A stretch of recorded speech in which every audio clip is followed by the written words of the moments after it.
आपने gall bladder का operation करवा लिया है, पित्ते का ऑपरेशन आपने करवा लिया है, चाहे जिस टेक्निक से भी करवाया, चाहे आपने लेप्रोस्कोपी कैमरे वाले से ऑपरेशन से कराया, चाहे कुछ केसेस में जैसे कि ओपन कोली करनी पड़ती है, सिंगल कट वाला करना पड़ता है, इस पर हमारी वीडियोज़ हैं, आप देख सकते हैं। तो जिस तरीके से भी आपने गॉल ब्लैडर का ऑपरेशन कराया तो उसके बाद थोड़ी सी एहतियातें करनी पड़ती हैं। उसमें बहुत सारी एहतियातें हैं कि वॉक कब करनी है, खाना पीना कब है, और एक्सरसाइज कब करनी है, और बाकी एक्टिविटीज़ कब करनी है। आज हम इस वीडियो में आप लोगों को बताएंगे कि जो खाना पीना है वो किस तरह खाना पीना चाहिए, कौन सी ग़िज़ा खानी चाहिए और कौन सी ग़िज़ा नहीं खानी चाहिए, और कौन सी ग़िज़ा से थोड़ा सा परहेज़ करना चाहिए। आज हम इस वीडियो में अहाता करेंगे इस पे कि कौन सी ग़िज़ा आपने लेनी है पित्ते के ऑपरेशन के बाद, और वो किस तरह लेनी है, और कितनी दफ़ा आप ले सकते हैं, और ये इस ग़िज़ा को आप, ये जो परहेज़ी ग़िज़ा है, जो ख़ास ग़िज़ा है, ये कितने अरसे तक आप इसको फॉलो करें और उसके बाद आप फिर आपको ज़रूरत नहीं पड़ेगी। इस वीडियो में आप लोगों के साथ आज हम आपके साथ डिस्कस करेंगे। जो ग़िज़ा भी आपने लेनी है, ये बात याद रखने वाली है कि आपने ये ग़िज़ा आपने एकदम सारी पेट भर के नहीं खाना, आपने थोड़ी थोड़ी खुराक लेनी है। चाहे आपको वैसे नॉर्मली आप 3 टाइम में ले रहे थे, तो चाहे इस दफ़ा आप 6 टाइम खा लें, 6 टाइम्स आप ले लें, लेकिन स्मॉल और फ्रीक्वेंट डाइट ले सकते हैं आप। एकदम आप इतना पेट नहीं भर देना, पहले भी पिता नहीं है तो आपका पेट, आपका जो इन्हज़ाम का सिस्टम है वो मुतासर हो सकता है। तो आपने थोड़ी थोड़ी ग़िज़ा से स्टार्ट करना है। किस तरह स्टार्ट करना है वो हम आपको बताएंगे। इसी तरह स्मॉल फ्रीक्वेंट डाइट आपने लेनी है। जब आप स्मॉल फ्रीक्वेंट डाइट लेंगे तो आपके डाइजेस्टिव सिस्टम पर, आपके मैदे के ऊपर, आपके पेट के ऊपर बोझ नहीं पड़ेगा। जब उसके ऊपर बोझ नहीं पड़ेगा, पहले भी पिता नहीं है तो आपको वैसे परहेज़ी ग़िज़ा लेनी है। ग़िज़ा जो भी लेनी है आपने वो थोड़ी थोड़ी करके ले सकते हैं। आपको भूख जितनी है आप उतनी खा सकते हैं, लेकिन एक टाइम में आपने पेट नहीं भरना। तो आपने अपनी प्लेट भी नहीं भरनी, चीनी कहावत है जैसे, पेट भी नहीं भरना और प्लेट भी नहीं भरनी। चाइनीज़ जैसे उनके बारे में मशहूर है कि वो ना ही अपनी प्लेट भर के खाते हैं और ना ही अपना पेट भर के खाते हैं। तो पित्ते के ऑपरेशन के बाद ये फार्मूला आपने याद रखना है। दूसरा पॉइंट ये है कि आपने इजीली डाइजेस्टिबल फूड लेने हैं। ऐसी ग़िज़ाएँ लेनी हैं जो आसानी से हज़म हो जाएं। ऐसी ग़िज़ाएँ लेनी हैं जो मैदे के ऊपर बोझ ना डालें। उसमें कौन सी ग़िज़ाएँ हो सकती हैं, जैसे कि बॉयल्ड वेजिटेबल्स आप ले सकते हैं, या फिर आप दाल ले सकते हैं, जैसे कि आप राइस हैं, वो बॉयल्ड राइस होते हैं, वो आप ले सकते हैं।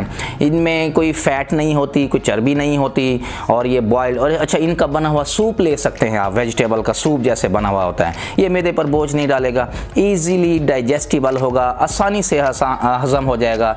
अभी आपने पित्ते का ऑपरेशन करवाया होगा तो आपने इन ग़िज़ाओं से शुरू करना है, थोड़ी ग़िज़ा से शुरू करना है, लेकिन ये चीज़ें आपने अपनी डाइट में ना शामिल करनी हैं। तो इससे आपकी रिकवरी अच्छी होगी, आपको उल्टी नहीं आएगी, आपका मैदा ख़राब नहीं होगा। तीसरी एहतियात, जो तीसरी चीज़ आपने अपने डाइट में ऐड करनी है वो है कि आपने हाई फाइबर डाइट का इस्तेमाल करना है। ऐसी डाइट लें जिसमें फ़ाइबर हो, ताकि आपकी डाइजेशन को, आपकी अंतड़ियों की मूवमेंट को रेगुलेट करे।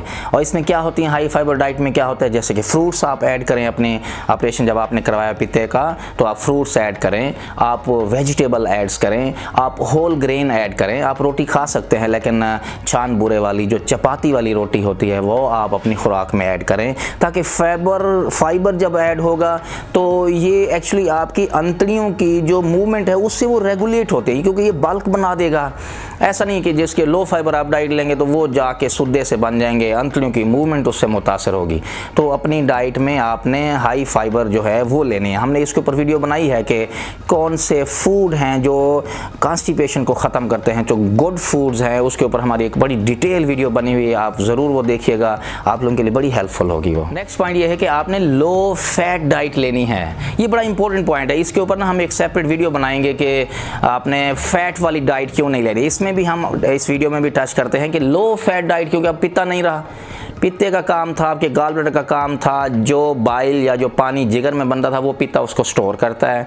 और फिर जब आप फैटी डाइट लेते हैं, तो चर्बी वाली जब ग़िज़ा लेते हैं, दूध दही और इस तरह की तली हुई चीज़ें जब लेते हैं, तो पित्ते को मैसेज जाता है, पित्ता सुकड़ता है, उसमें जो पानी होता है वो आ जाता है अंतड़ियों में, और फिर फैट को हज़म करने में मदद देगा।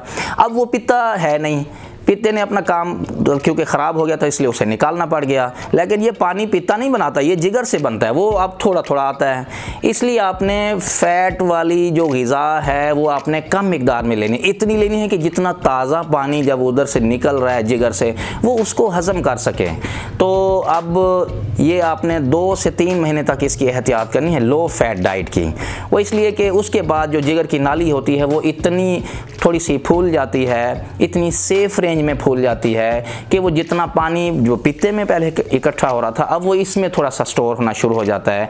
तो जब आप खुराक लेते हैं 2-3 महीने बाद आपकी बॉडी एडजस्ट कर जाती है। जैसे आप फैटी डाइट लेंगे उस वक्त ये उसको हजम करने में मदद देगा। लेकिन इस दौरान 2 से 3 महीने के दौरान आपने लो फैट डाइट लेनी है। तो कौन कौन सी लो फैट डाइट है, किस डाइट से आपने बचना है वो आपको बताते हैं। इसमें यह है कि आपने ऑयल और फ्राइड मील से बचना है, जैसे कि पोटैटो चिप्स हो गए, फ्राइड चिप्स जैसे बनाते हैं, या फिर ये होता है कि ग्रेवी होती है ऑयल से बनी हुई, शोरबे वाला जैसे सालन होता है, मीट ग्रेवीज होती हैं, इससे बचें क्योंकि इसमें ऑयल होता है। जब ऑयल होगा तो फिर ये अब वो हाजमे में बड़ा मसला करेगा शुरू में। दूसरा, आपने वो गोश्त नहीं लेना जो जिसमें फ़ैट ज़्यादा होती है, जैसे कि बेकन हो गया, बीफ हो गया, जो बड़ा गोश्त है इसमें फ़ैट बहुत ज़्यादा होती है। अब चिकन इस्तेमाल कर सकते हो, उसमें फ़ैट कम होती है, लेकिन फ़ैट वाला मील आपने नहीं, मीट जो होता है वो नहीं इस्तेमाल करना। वो अगर इस्तेमाल करेंगे तो फिर हाजमे में उसको मसला होगा, हाजमा सही नहीं हो सकेगा, फैट क्योंकि डाइजेस्ट नहीं हो सकेगी क्योंकि वो पित्ते वाला पानी नहीं है हमारे पास जो स्टोर का काम करता था। तीसरे नंबर पर जो आपने एहतियात करनी है वो है फैट रिच डेयरी प्रोडक्ट्स, जिसमें दूध है, जिसमें दही है, और जैसे आइसक्रीम है, इसमें भी क्योंकि फ़ैट बहुत ज़्यादा है तो फ़ैट के हाजमे में तो थोड़ा मसला होगा कुछ दिनों में, महीनों के लिए। चौथे नंबर पे जो आपने एहतियात करनी है वो है ग्रीजी प्रोडक्ट, जैसे कि पिज़्ज़ा हो गया, शवारमा हो गया, पास्ता हो गया। हम समझ सकते हैं आप लोग बहुत शौकीन हैं इन जो जंक फूड्स हैं, बर्गर्स खाने के रेडीली अवेलेबल होते हैं। और पित्ता क्योंकि फ़ीमेल का ही ज़्यादा निकला होता है तो फ़ीमेल को बनाने की भी कोफ्त होती है, ऑपरेशन भी कराया होता है, ऑपरेशन के बाद भी अब कौन खाना बनाए, ऑर्डर करा लेते हैं। तो लेकिन 2-3 महीने तक आपने पिज़्ज़े से और बर्गर से, शवारमा से, पास्ता से, पेस्ट्री से, इनसे परहेज़ करना है आपने। ये बड़ी आपके लिए बड़ा मसला करेगा। फिर आप नौजिया होता रहेगा, उल्टियाँ आती रहेंगी और आपको ये होता है कि बाज़ दफ़ा पतले पखाने लग जाते हैं क्योंकि फ़ैट जब हज़म नहीं होती वो सारी वैसी फ़ैट ग्रीजी सा लेसदार सा पखाना शुरू हो जाता है। स्टीटोरिया इसको बोलते हैं, फैटी डायरिया, फ़ैट वाला डायरिया शुरू हो जाएगा। फिर लास्ट में जो आपने कम जिसमें फ़ैट ज़्यादा होती है वो चॉकलेट होती है। ठीक है, ये बच्चे ज़्यादा खाते हैं लेकिन बड़े भी चॉकलेट केक पसंद करते हैं, कुछ लोग चॉकलेट केक खाना शुरू करते हैं। चॉकलेट में भी फैट का कंटेंट ज़्यादा होता है, इससे भी परहेज़ करना है आपने। ये तो खुराक होगी कि लो फैट डाइट में क्या क्या चीज़ें आपने नहीं लेनी। लास्ट में अब अगर लास्ट पॉइंट आपको बताएं तो हाइड्रेशन लेवल आपने हमेशा मेंटेन रखना है, पानी ज़्यादा पीना है, 8 से 10 गिलास पीने हैं। ये हाजमे में मदद देता है, पानी जो होता है ये अब्जॉर्प्शन में मदद देता है और ख़ुराक को हज़म करने में मदद देता है। आपका जो बॉडी का हाइड्रेशन लेवल सही होगा तो पेन भी नहीं होता, पेशेंट फ्रेश फील करता है, पेशेंट को खाने में भी थोड़ी सी कमी महसूस होती है, पेट जो फुल होता है। तो 8 से 10 गिलास पानी के पीने हैं। ये थी हमारी वीडियो जिसमें हमने बताया कि कौन सी खुराक लेनी चाहिए। हमने वैसे पोस्ट ऑप केयर ऑपरेशन के बाद क्या एहतियातें करनी उसके ऊपर एक वीडियो है, उसमें डिटेल में इस पोर्शन को भी टच किया गया है कि कौन सी ग़िज़ा हमें लेनी चाहिए। इसमें हमने सोचा कि इस पर डिटेल वीडियो एक बनाएं कि कौन सी खुराक लेनी चाहिए, ये रूल्स हैं जिसको आपने फॉलो करना है। और ये एहतियातें सिर्फ 2 से 3 महीने तक आपने करनी है क्योंकि उसके बाद फिर आपकी बॉडी एडजस्ट हो जाएगी। ऐसा नहीं है कि पित्ता निकल गया तो फिर सारी ज़िंदगी के लिए आपके लिए मसला बन गया है, सारी ज़िंदगी आपने फिर इससे परेशान रहना है। तो सिर्फ 2 से 3 महीने तक आपने ये एहतियातें करनी है, उसके बाद कोई ऐसा इशू नहीं है। तो उम्मीद है आप लोगों को ये वीडियो अच्छी लगी होगी। इससे रिलेटेड अगर कोई क्वेश्चन है तो आप हमसे पूछ सकते हैं, we will get back to you. आप कमेंट में लिखें, हम कोशिश करते हैं कि रिप्लाई करें। और अगर कोई ज़रूरत पड़े, कोई इस पर वीडियो, कोई ज़्यादा एक्सप्लेनेशन की ज़रूरत होती है तो हमें उसके ऊपर वीडियो भी बना देते हैं। और आप हमारे चैनल को भी सब्सक्राइब करें, इस वीडियो को लाइक करें और इस वीडियो को शेयर करें उन लोगों के साथ जिनका ऑपरेशन हो चुका है लेकिन अब वो परेशान हैं कि खुराक की एडजस्टमेंट और खाना क्या खाएं, खाना खाते हैं तो हमें लेसदार पखाने शुरू हो जाते हैं, क्या क्या एहतियातें करनी हैं। उनके लिए वीडियो बड़ी मुफीद है।